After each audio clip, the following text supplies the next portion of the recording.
शालेय जीवनातच अधिकारी होण्याचे ध्येय मनाशी पक्के केलेल्या नांदेडच्या नायगाव येथील संतोष दिगंबरराव खंदारे यांनी अखेर स्पर्धा परीक्षेत मोठे यश संपादन केले। महाराष्ट्र लोकसेवा आयोगाच्या म्हणजेच MPSC परीक्षेत ते विक्रीकर निरीक्षक म्हणजेच STI या पदासाठी नियुक्त झाले असून त्यांनी राज्यस्तरीय यादीत 31वा क्रमांक पटकावलाय। MPSCच्या मुलाखतीपर्यंत पोहोचूनही अंतिम यादीत नाव न आल्यामुळे क्षणिक निराशा आली, पण चिकाटी, आत्मविश्वास आणि सातत्यपूर्ण अभ्यासाच्या जोरावर अखेर त्यांनी MPSCत यश संपादन केले। यशाची मधुर चांदणे हवे असेल तर प्रयत्नांचा नंदादीप सतत तेवत ठेवावा लागतो, याचा प्रत्यय त्यांच्या प्रवासातून येतो। मी धर्माबाद तालुक्यातील जुन्नी या गावी ग्राम महसूल अधिकारी म्हणून नियुक्त होतो। दरम्यानच्या काळामध्ये 1 वर्ष मी या परीक्षेसाठी तयारी केली होती आणि आता नुकताच STI या पदावर माझी निवड झाली। माझी स्पर्धा परीक्षेची तयारी अगोदरपासूनच होती आणि त्याच अभ्यासक्रमाचा मला फायदा झाला आणि जेव्हा मी ग्राम महसूल अधिकारी म्हणून काम करत होतो तेव्हा पण दररोजचा वेळ काढून मी अभ्यास करायचो। 1-2 तासामध्ये अभ्यास करून रिव्हिजन वगैरे करून ही परीक्षा मला यश मिळवता आलं। प्रत्येक विद्यार्थ्याचं असं असतं की स्पर्धा परीक्षा म्हणजे आपण काहीतरी खूप मोठं समजतो, पण स्पर्धा परीक्षा म्हणजे काय, नाव फक्त शब्द असेल त्याची उकल केल्यावर असं लक्षात येतं की त्यामध्ये इतिहास, भूगोल, नागरिकशास्त्र आणि असे गणित, विज्ञान हेच विषय असतात। आणि जे आपण लहान असतानापासून शिकत असतो की 5वी ते 10वी पर्यंतचा इतिहास, भूगोल आणि त्यातलं जे विज्ञान आहे ते स्पर्धा परीक्षेला असतं।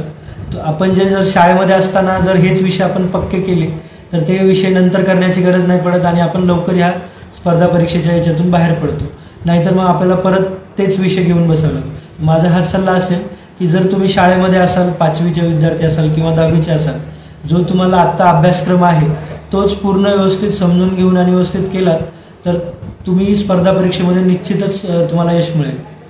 म्हणजे तुम्ही शाळेत असतानाच आणि आत्ता फोकस कसा करायचा हे जरी शिकलात तरी स्पर्धा परीक्षेमध्ये तुम्हाला यश मिळेल, कारण आता इंटरनेटमुळे आणि वेगवेगळ्या क्लासेसमुळं जे कंटेंट आहे ते तर सगळ्यांनाच अवेलेबल आहे। त्यातलं कोणतं घ्यायचं आणि कोणतं नाही घ्यायचं हा जो विवेक आहे तो आपल्याला फोकसनीच येतो।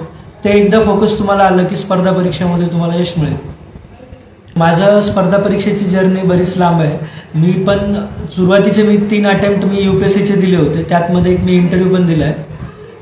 त्यानंतर UPSC नंतर मी MPSCची तयारी केली। MPSCमध्ये मी 2 इंटरव्ह्यू दिलेले आहे आणि आता सध्या एका रिझल्टची मी वाट पाहतोय। त्या दरम्यानच ह्या परीक्षेमध्ये मला यश मिळालं।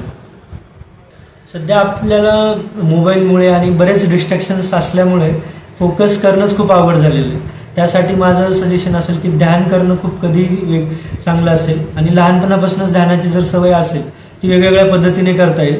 पूजा करणे असेल किंवा एखादा मंत्र पाठ करणे किंवा काय, ह्या पद्धतीने जर तुम्ही ध्यान केलं आणि आपण फोकस जर हस्तगत केलं तर आपल्याला यश कुठेही म्हणजे कधीही यश मिळू शकतं।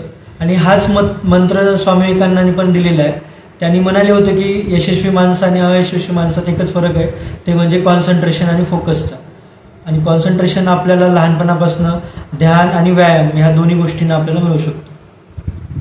ज्या मुलांनी आता स्पर्धा परीक्षा करतायत आणि त्यांनी अपयशाला खचून न जाता सातत्याने अभ्यास करावा, डिस्ट्रॅक्शनपासून दूर राहून जर स्वतः प्रिपरेशन करत राहिलो आणि स्वतःवर विश्वास ठेवला तर नक्कीच तुम्हाला यश मिळेल। आणि त्याचंच एक उदाहरण म्हणजे मी आहे। मला बऱ्याच वेळा या स्पर्धा परीक्षेच्या क्षेत्रामध्ये अपयश आलेलं आहे। मी खचून न जाता आणि आईवडिलांनी बरंच मला सपोर्ट केल्यामुळे त्या सपोर्टच्या आधारावर मला यश मिळालेलं आहे। त्याच पद्धतीने तुम्ही सातत्याने अभ्यास करून यश मिळवू शकता। माझं हे यशाचं श्रेय बऱ्याच लोकांना आहे। मी जेव्हा अभ्यास करत असतो मागच्या गोष्टी बऱ्याच घडत असतात, त्याचं मेन श्रेय माझ्या आईवडिलांना जातं, कारण त्यांनी मला कधीच कोणतीही गोष्ट कमी पडू नाही दिली। मी असं नाही म्हणणार की मला कोणत्याही गरिबीची किंवा याची म्हणजे मला त्याची कधीच जाण नाही, म्हणजे त्याची जाणीव नाही आणि येऊ दिली। त्यांनी खूप कष्ट केले आणि मला प्रत्येक गोष्ट मिळवून दिली आणि त्याचंच यश आहे असं मला वाटतं। Tanaji Shelgaonkar, star Maharashtra news, Nanded.